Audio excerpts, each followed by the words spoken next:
guys, welcome to Tommy Dean's Garage. Today we're working on my 2017 Chevy Cruze, but this write-up should also apply to the Chevy Sonic as well as possibly the Chevy Bolt and Chevy Volt. They use pretty similar front ends, so in theory they should all be pretty similar.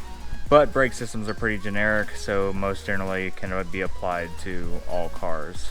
So let's get to it. Now, as far as the parts that you're going to need today, we're only going to need a couple sockets. You're going to need a 21, a 19, a 14 millimeter sockets, as well as you're also going to need a Torx T30. You're going to need probably a breaker bar, hammer in case you need to motivate the rotor to come off of the hub, a C-clamp to be able to push the piston back in. Obviously you're going to need your new rotor and pads as well as hardware if you are going to replace the hardware. You're going to need some caliper lube or just brake grease. They do come in packets at AutoZone if you don't want to buy a giant bottle like this. Having a screwdriver or a pry tool small enough to be able to pull the old pads out of the bracket. And you also need some way to hold up the caliper when you remove it. I use zip ties. You can use wire ties as well as a bungee cord, whatever you need to do in order to get the caliper hung up and not dangling. Now, as far as what parts I went with, I did order a Powerstop drilled and slotted rotor set. Not for any particular purpose other than it was not that much more to buy this set versus just buying all new stuff from AutoZone or whatever parts store that you shop at. I will post a link to their website below. It's pretty easy to use. Just type in what year vehicle you have, what engine, and whether you want it for the front or the rear or the whole vehicle, because that is something that they offer. They offer front and rear entire kits, which is not what I bought. I just bought the front, but for the Audi project I will be using these for the front and rear all the way around. And those kits also come with ceramic pads as well, so you don't get the brake dust. Alright guys, so sorry for the wind. Can't really help that, but I will try and talk loud enough over it to be able to explain everything. First thing, obviously, you need to get the wheel off.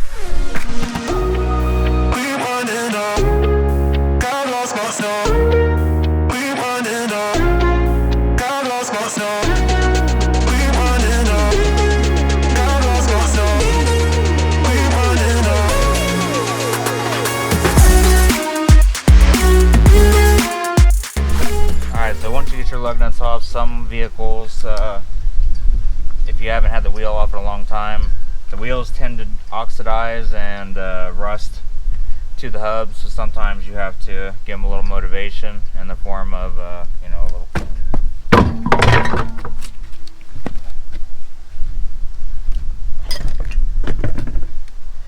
that one came off a lot easier than I've had them come off before, especially on bigger trucks. Once you have your wheel off, you have access to all your bolts in here. Now, as far as the bolts that you need to remove, if you are just swapping pads, it can be as easy as just pulling these two bolts here, pulling your caliper off, pulling your pads out, and putting new ones in. However, I don't recommend just doing that. So we'll start out by removing these two bolts, pulling the caliper off, and we're going to suspend it from our spring here. And then we'll actually come back and we'll take this bolt as well as the one underneath of here.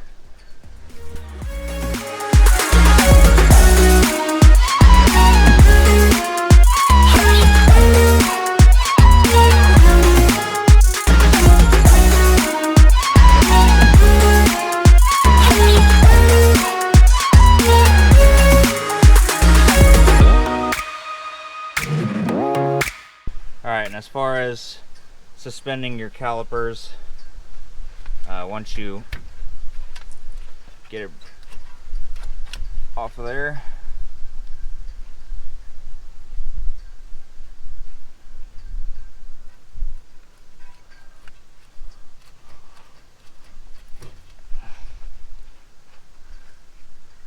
once you have it off, you can pretty much go ahead and just get it suspended. Alright, the higher up you can get it, the better, just so that it's farther out of your way. The biggest thing is just make sure that you're not stretching this hose in any way, because if it drags against something or is too old and brittle, you can actually break it. Obviously you want to be checking for any type of cracking or splitting on this, because it's easier to replace it now versus later on down the line when you're stuck on the side of the road because your brake hose blew. But from there, we'll go ahead and pull out our 2 bracket bolts, which are these 2 right here, and they are going to take quite a bit of force to actually break free. Alright, those things take quite a bit of force to actually get off. I'm not sure if they're actually Loctited on from the factory because there is some type of yellow sealant on.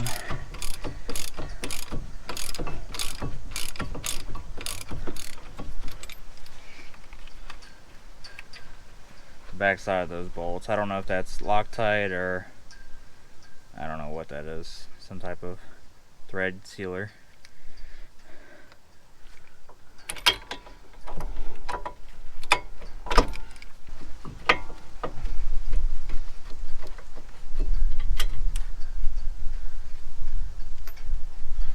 Alright, now that you got those 2 bolts off, just go ahead and slide off your caliper bracket.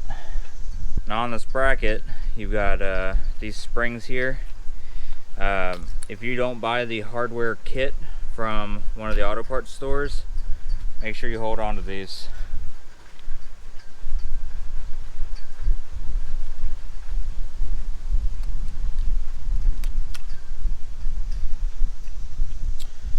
Because those are what kind of help push your pads back out. Now, you'll notice that these aren't evenly worn. That's usually a telltale sign of the slides getting stuck, which are these things, which the other side was just as bad, and these are actually supposed to move.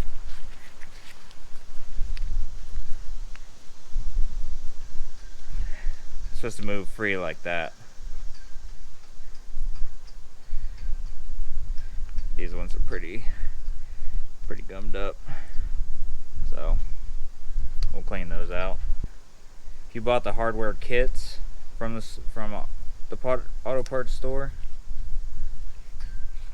it'll come with replacements for these, but as long as they're in good shape, you can just clean them up, put some grease in them,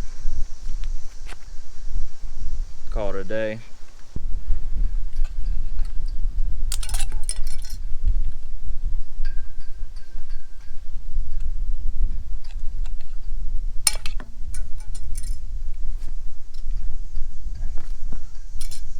Alright, personally, I'm just going to go ahead and replace these. It's a good idea, even with putting these new pieces in. You actually want to grease.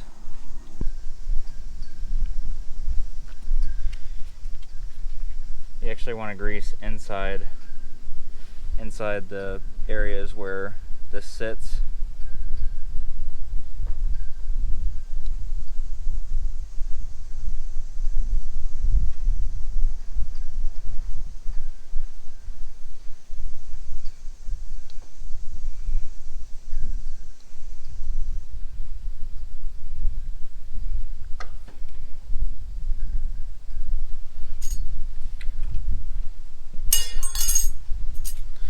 just go ahead and press your new ones into place.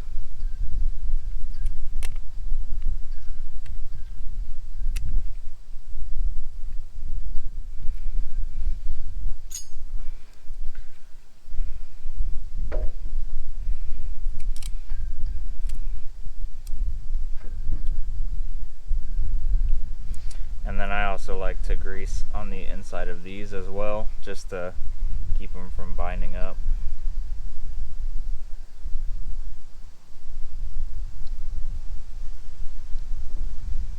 Alright, now some of these can be kind of a pain to actually pull out of here. Sometimes the easiest thing is just to pull the little rubber off, and all of these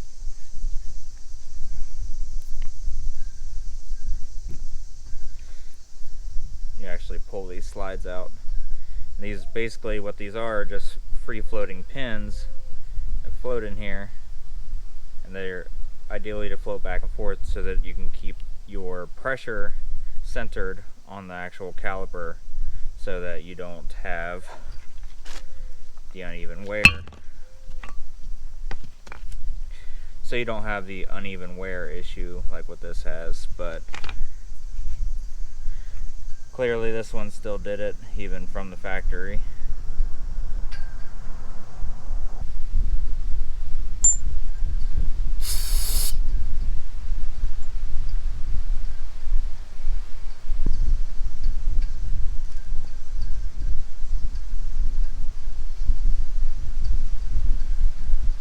An extra step that I did cleaning these out. You don't have to clean them out necessarily. You can just pack more grease into them and call that a day. But I clean it out just to make sure there's no grit in there. Then go ahead and pack some new grease in there.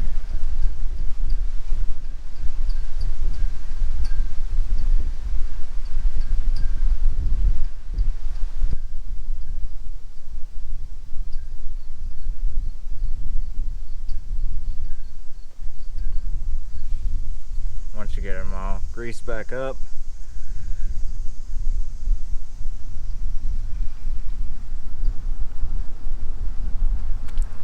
make sure you spin it and get it real nice and lubed up in there.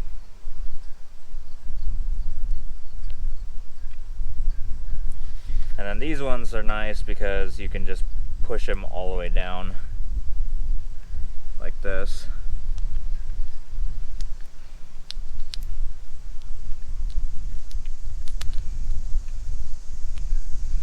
And they have a little ramp on them right here, so all you have to do is press them all the way down.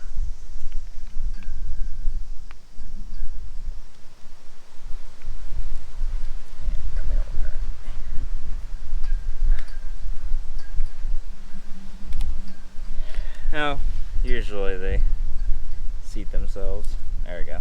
Now seat themselves back up on there. That one, a little motivation to get in there, but.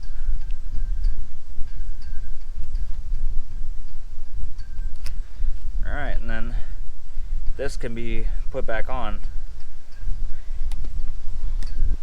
So this is where that T30 Torx comes into handy, because you'll actually need to remove this bolt right here, which holds the rotor on.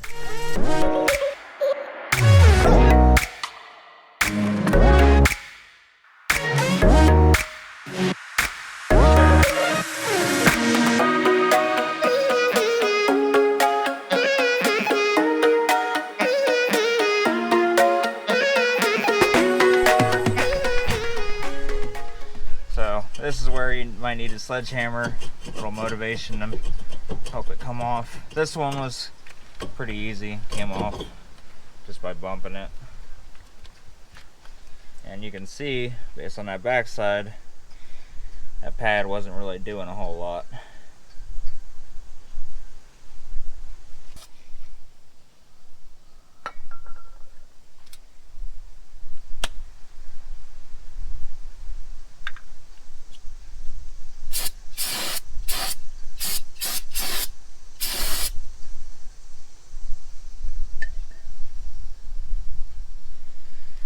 It's also something I like to do, just a personal thing. Just go ahead and put a little grease on this hub. Be careful not to get any on the actual studs itself. You want those to actually be properly torqued down. And that just helps with any corrosion, keeps the rotor from ever sticking to the actual hub itself. Alright, so next we're going to move on to the caliper. And caliper is pretty simple. Just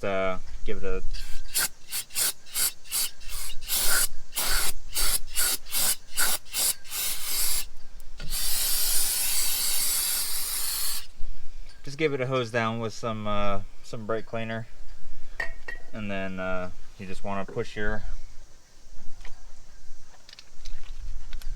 piston back in. Now for this one, it doesn't require any type of special tool to turn. If yours does, you might want to look up something specific to your vehicle, but mine doesn't. Mine just gets pushed straight back in.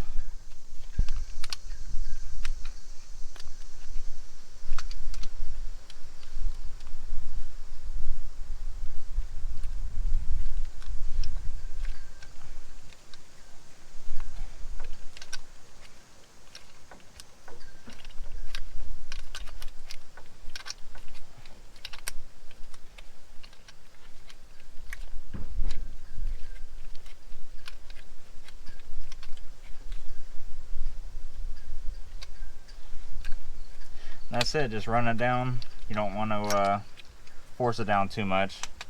Just run it until it pretty much quits seating itself, and then you're good to go. Alright, before you put your new rotor on, you'll want to spray it down with some brake clean just to get any of the manufacturing oils off, because they do machine these and they use a type of a lubricant. Now for these specifically, these are actually marked which side is which for these by the manufacturer, and that has something that has to do with how this cools. So some manufacturers don't specify, but this one actually does. So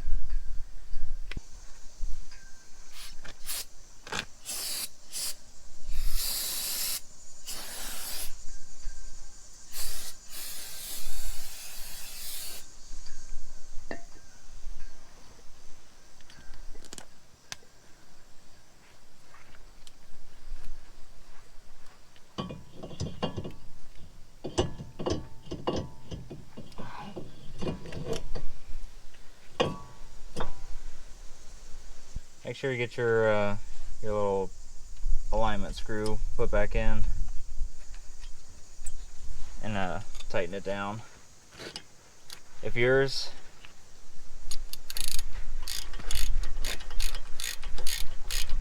is a pain in the butt to come out, there's something called an impact screwdriver that can help you remove these, especially for the ones that use a Phillips head.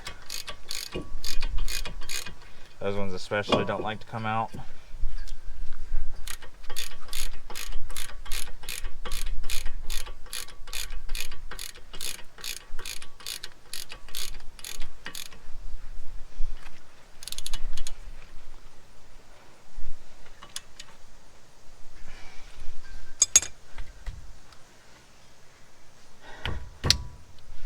Alright, now the caliper bracket can go back on.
after you get the bracket back on, that's you can install your new pads.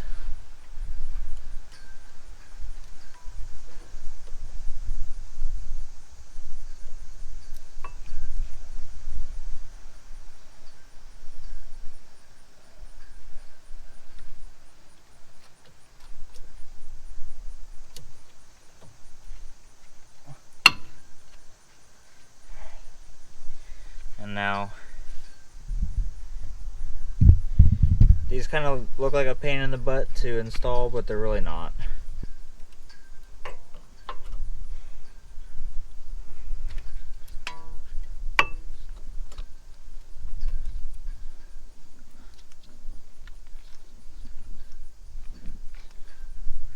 And don't worry about getting grease on the back of the pad, because you're gonna go ahead and grease it up anyway.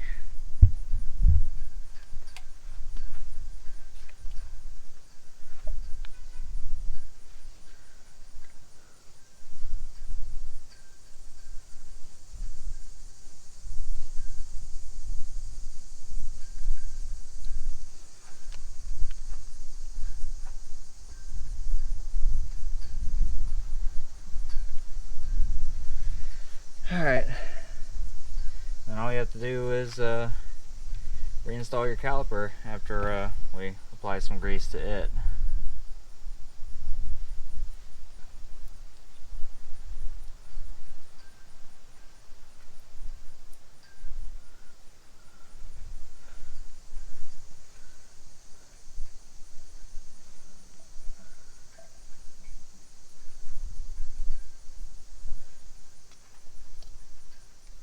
%90 of brake failures come from these parts getting seized up, and that's what actually causes the uneven wear. So I like to be pretty liberal with it in all the places, except for obviously the mating surface where you actually get all of your braking. So other than that, now we just gotta put our caliper back on and get it tightened up.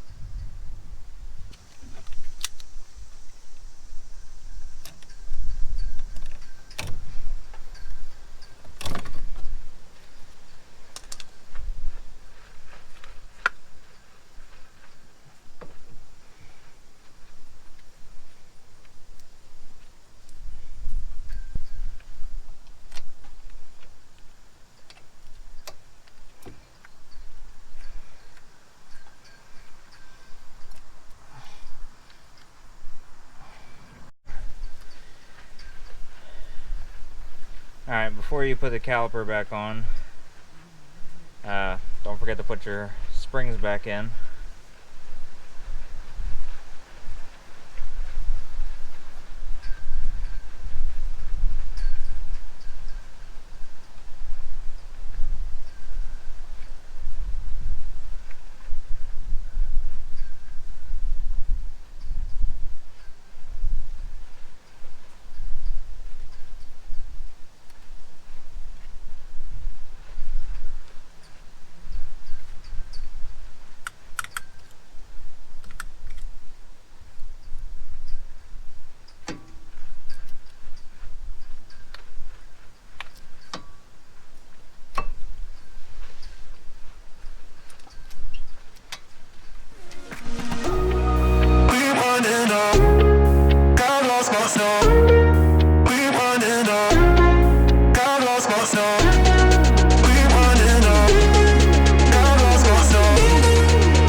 While you're in here, now's a good time to really check everything else before you go ahead and put the wheel back on, just to see if anything else needs replaced. In this instance, the bellows on the shock are pretty tore up. This car's got 100,000 miles on it, and I put those miles on pretty quick. But there's really nothing I can do about that right now, or that I want to do about. And then while you're in here, you also want to check your sway bar links, make sure they're not cracking or broken as well as your tie rods, your outer one as well as your inner. Other than that, you're good to put the wheel back on and make sure you properly brake it in. Go ahead and get your wheel thrown back on here, and if you have torque specs for your car, go ahead and torque it down to that. I don't know what the torque specs are on this, so we're going to give it the old good and tight. Alright, all there is left to do is to bed the brakes in, which is a pretty simple process. Powerstop has their own, so I'll just go ahead and put that up on the screen so I don't have to explain it to you. I'm going to go bed it in, and that's Chevy Cruze brakes for you guys. Thanks for watching.